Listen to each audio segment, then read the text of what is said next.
Magandang tanghali po o magandang araw, magandang umaga, magandang hapon, magandang gabi sa lahat po ng ating mga kaibigan mula Luzon, Visayas, Mindanao at sa ating mga taga-subaybay sa ibang bansa. Isa pong magandang araw sa inyong lahat at magandang gabi naman sa ating mga kaibigan na ngayon po ay gabi na sa kanila.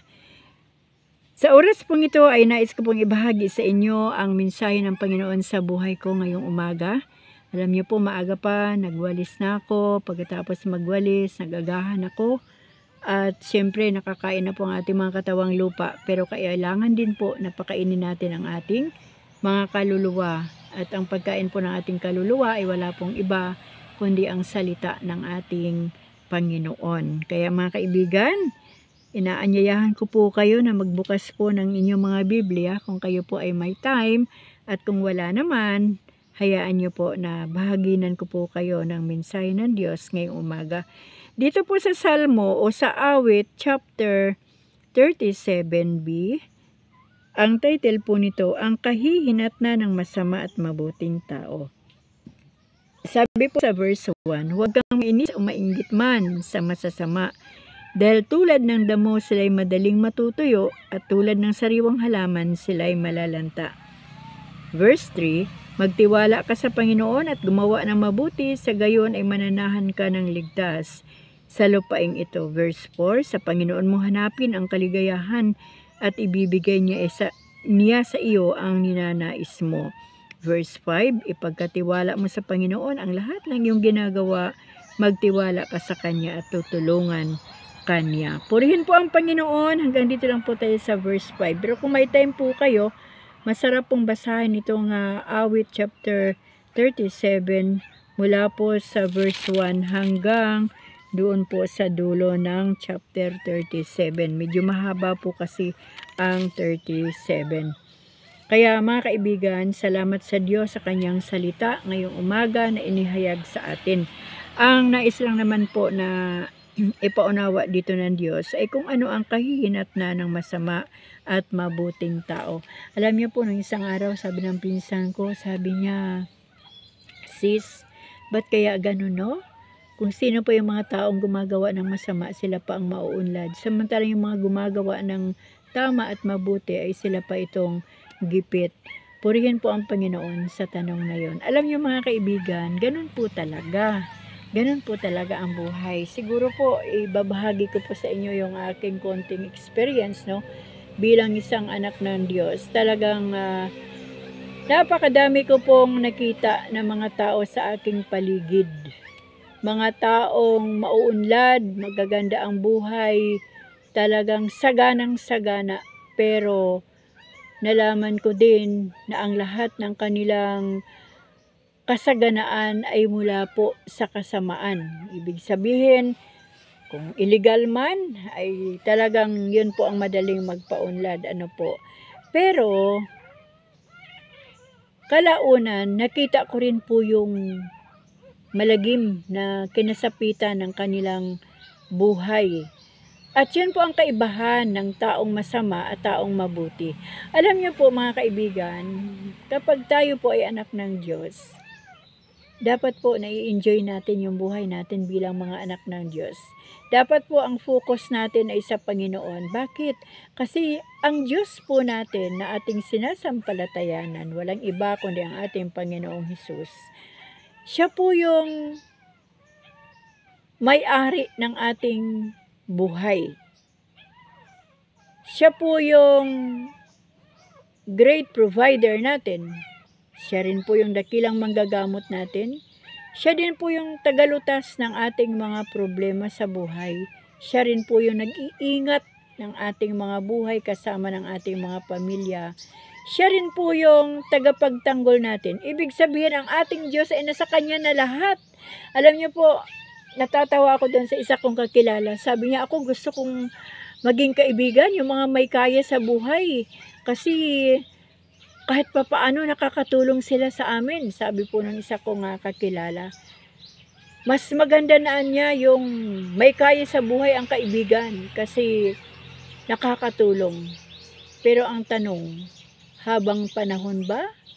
habang buhay ba natutulong ang isang taong kaibigan sa kanyang kapwa-tao? Di po ba hindi naman?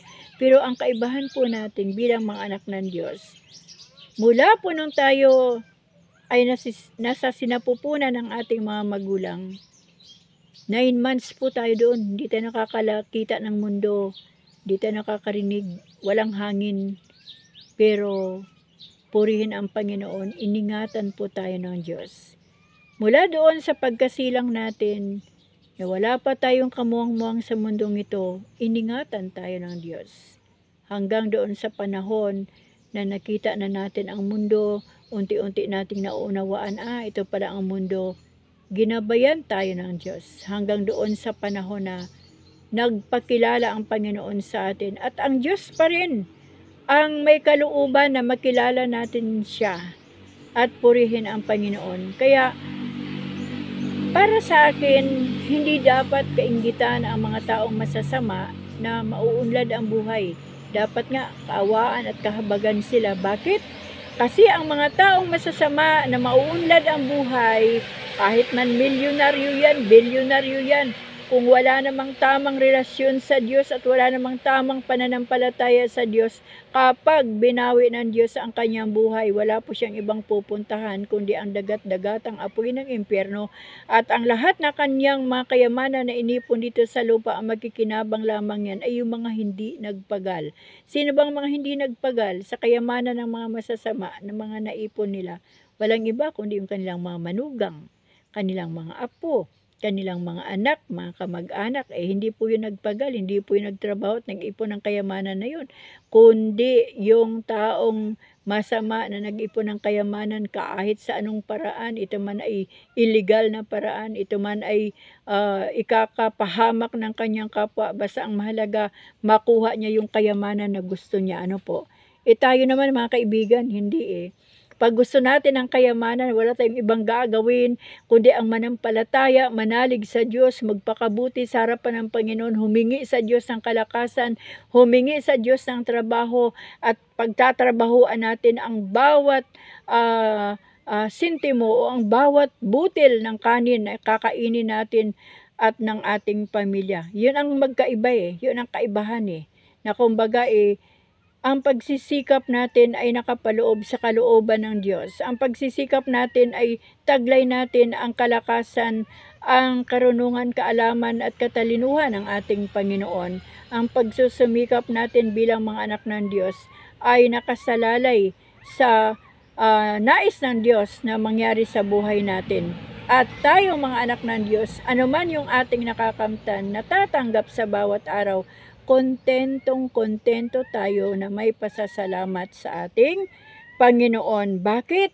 Kasi lahat ay legal. Kumbaga, lahat ay nagmula sa Diyos at sa habag, sa awa at gabay ng Diyos ay natatanggap natin ang kanyang biyaya. Ano po, na wala tayong sinasaktan, wala tayong sinisirang buhay, wala tayong inaaping tao, kundi lahat ay nagmula sa Panginoon. Gamit ang kalakasan ng Diyos, pinagtatrabahuan ng bawat isa ng mga anak ng Diyos yung lahat ng bagay na nakakamtan natin sa buhay. Huwag po natin kainggitan ang mga masasama kasi may katapusan po ang lahat niyan. At ang nakakalungkot po dito, kahit maging sagana man ang masama dito sa mundo, kapag binawi ng Diyos ang buhay, saan pupunta? Sa dagat-dagatang apoy ng impyerno. Bakit? Kasi yung focus niya ay yung kasamaan, kung paano siya kikita ng pera. Yung focus niya ay doon sa mga kayamanan na nagmula sa kasamaan. At ang focus niya ay kung sino pang mga tao ang kanyang sisirain upang makamtan lang yung pera o salapi o kayamanan ng mundo na nais niya. Pero tayo naman na mga anak ng Diyos, purihin ang Panginoon sa buhay natin. Kasi every time na meron tayong makamtan na biyaya mula sa Panginoon, nag-iisip tayo, paano ko kaya Lord gagamitin ito para naman mapagpala ang mga kapwa-tao na nangangailangan. Di po ba? Kakaiba po tayo Kumbaga iba po yung design ng puso ng mga anak ng Diyos. Meron man o wala, pinupuri natin at pinapasalamatan ng Panginoon. Kunti man o marami, patuloy nating pinapasalamatan ang Diyos at itinataas, itinatanghal natin sa ating mga buhay. Ang tanong, yung mga mayayaman na hindi nila kailangang makipag-usap pa sa Diyos, hindi nila kailangan lumapit sa Diyos, nakakapagpasalamat ba sila? Ang Diyos pa kaya ang buhay nila? Marahil ay hindi na, mga kaibigan. Ang dami ko pong kakilala. Mula sa wala, nagsiunlad. Ni hindi marunong mahabag sa kapwa, ni hindi marunong tumulong. At kung tumulong man, hindi tama ang laman ng puso. Ano po ang pipiliin natin, mga kaibigan?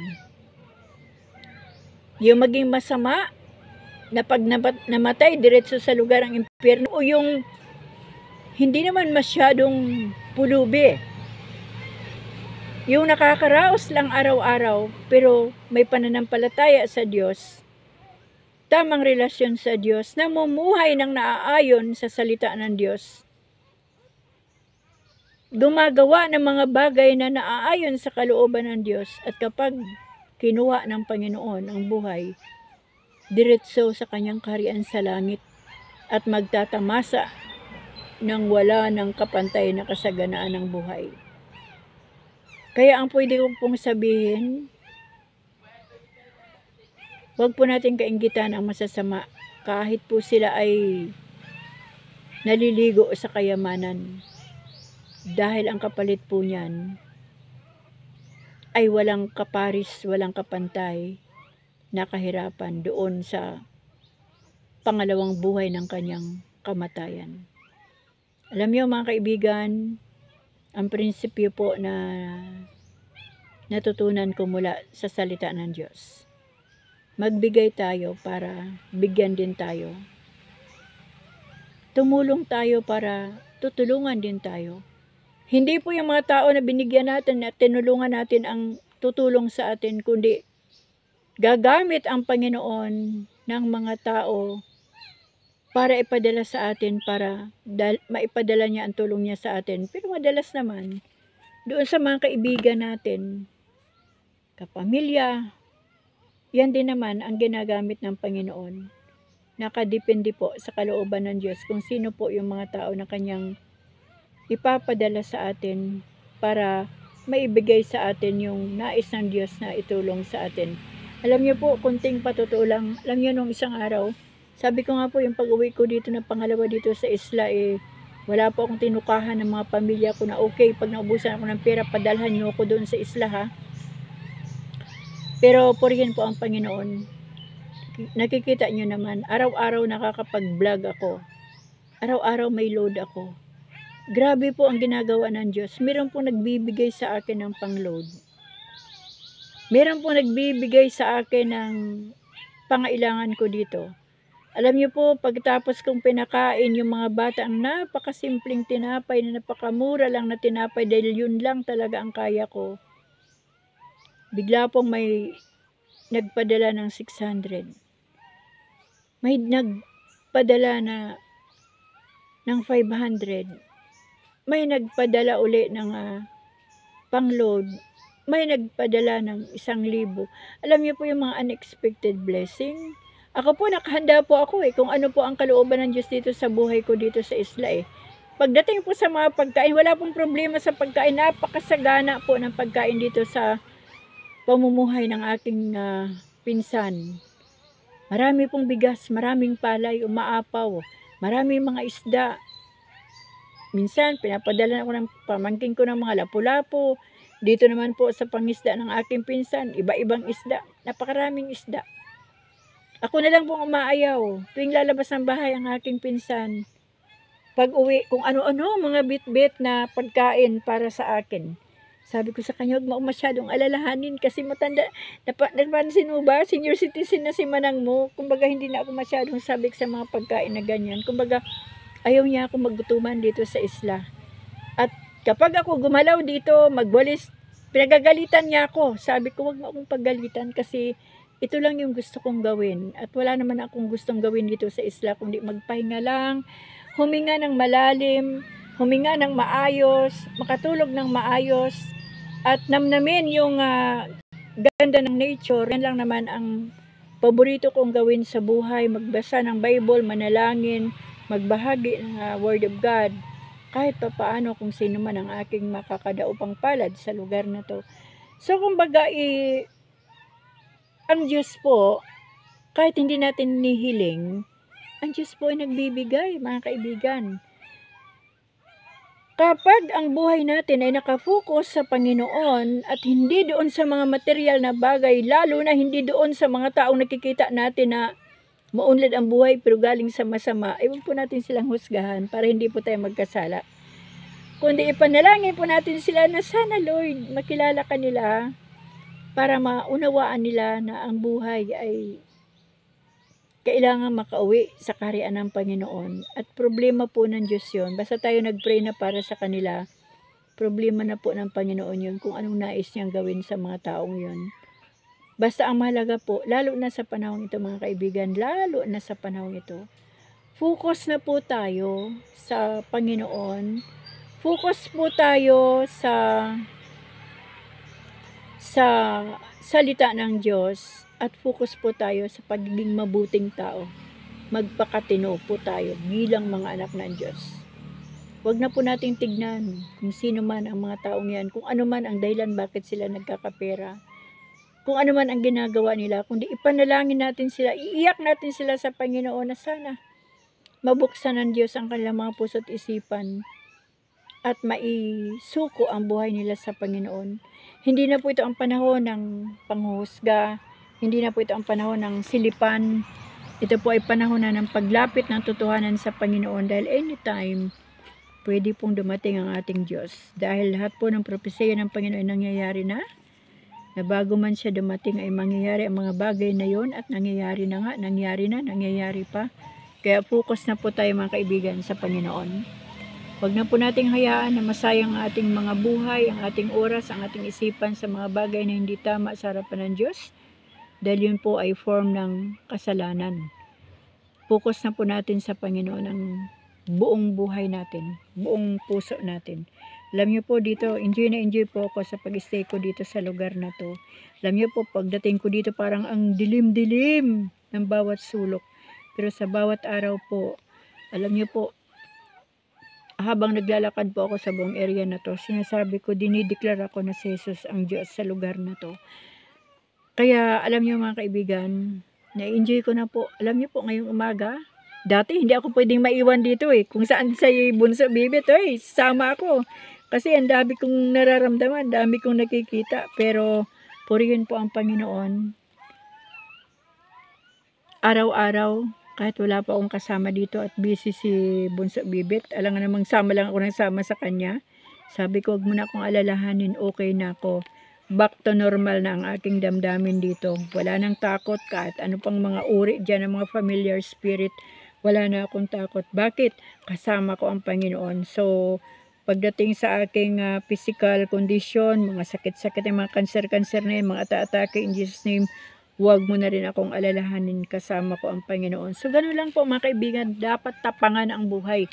Tapangan natin ang ating pananampalataya para kahit man makaranas tayo ng kahirapan, kagipitan, sakit karamdaman, hindi po tayo matitinag, hindi po tayo matatakot, hindi po magbabago ang ating pag-ibig sa Diyos at hindi po mawawala ang ating pananampalataya sa Panginoon kapag intact po ang ating pananalig sa Diyos. Alam niyo mga kaibigan, kaya nga po, kailangan nating pakainin ng salita ng Diyos ang ating kaluluwa upang sa ganon hindi po manamlay o hindi tumamlay, hindi manlamig ang ating pag-ibig sa Diyos at ang ating pananampalataya sa Kanya. Kasi bawat araw, ang salita lamang ng Diyos na ating binabasa at ating naririnig ang magbibigay ng suporta sa ating mga espiritual na pamumuhay para po lumalim, lumago, lumakas ang ating pananampalataya sa Panginoon.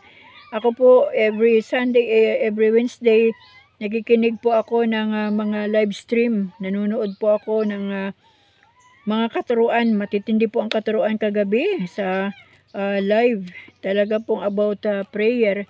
Kaya yan po ang nagbibigay ng suporta sa aking buhay dito sa isla. At purihin po ang Panginoon.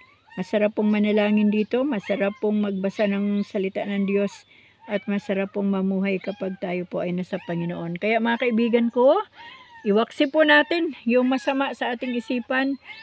Huwag po nating tignan yung iba. Tignan po natin ang ating sarili at focus na po tayo sa Panginoon, kasi anytime po sa sinasabi ng Diyos sa kanyang salita, darating na siya, at anytime po ay darating ang Panginoon. Nawa po tayong lahat ay madatnan ng Diyos sa tamang pananampalataya sa Panginoon, at magkaroon po tayo ng focus sa Panginoon, focus sa kanyang salita, focus sa pananalangin, at focus po sa buhay na tama sa harapan ng ating Diyos. Dahil yan lang po ang nais ng Diyos na makita sa ating buhay, yung katinuan natin bilang mga anak ng Diyos. Ano po? Huwag na po nating intindihin yung mga nakaraan na. Ang nakaraan ay tapos na, at dito na po tayo sa kasalukuyan at sa nangyayari sa buhay natin sa bawat araw. So hanggang dito na lang mga kaibigan, at maraming salamat po sa Diyos sa kanyang salita dito po sa Awit chapter 37 from verse 1 to 5. At kung may time pa po kayo, basahin nyo po ng buo ang chapter 37. Napakaganda po nito mga kaibigan. At purihin ang Panginoon sa buhay nyong lahat, ganun din sa buhay ko, sa buhay ng ating mga pamilya. Mag-pray lang po tayo, wag po tayong magsawang manalangin, wag po tayong huminto sa pananalangin bawat saglit. Kung sinasabi o ini-urge ng Holy Spirit sa atin, manalangin ka, manalangin po tayo. Napakasarap pong manalangin.